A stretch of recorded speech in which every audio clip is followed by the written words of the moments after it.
ಪತಿ ದರ್ಶನ್ ನೆನೆದು ಪತ್ನಿ ವಿಜಯಲಕ್ಷ್ಮಿ ಭಾವುಕ ಪೋಸ್ಟ್ ಹಂಚಿಕೊಂಡಿದ್ದಾರೆ.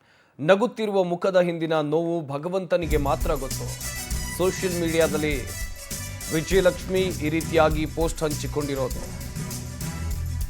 ನಗುತ್ತಿರುವ ಮುಖದ ಹಿಂದಿನ ನೋವು ಮಾತ್ರ ಭಗವಂತನಿಗೆ ಗೊತ್ತು.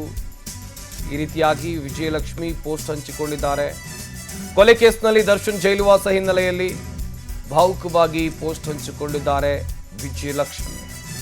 ರೇಣುಕಾಸ್ವಾಮಿ ಕೊಲೆ ಪ್ರಕರಣದಲ್ಲಿ ನಟ ದರ್ಶನ್ ಪರಪ್ಪನ ಅಗ್ರಹಾರ ಜೈಲು ಸೇರಿದ್ದಾರೆ. ಕಾನೂನು ಹೋರಾಟ ಒಂದ್ ಕಡೆಯಲ್ಲಿ ನಡೀತಾ ಇದೆ. ಇತ್ತ ಅವರ ಹೆಂಡತಿ ವಿಜಯಲಕ್ಷ್ಮಿ ಅವರು ಸೋಷಿಯಲ್ ಮೀಡಿಯಾದಲ್ಲಿ ಹಂಚಿಕೊಂಡಿರುವ ಪೋಸ್ಟ್ ಇದು.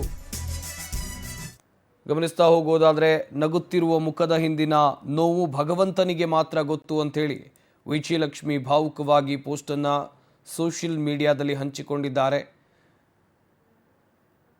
ಅವರ ಮುಖ ಮತ್ತು ದರ್ಶನ್ ಅವರ ಮುಖ, ಅವರಿಬ್ಬರ ಭಾವಚಿತ್ರವನ್ನು ಶೇರ್ ಮಾಡಿ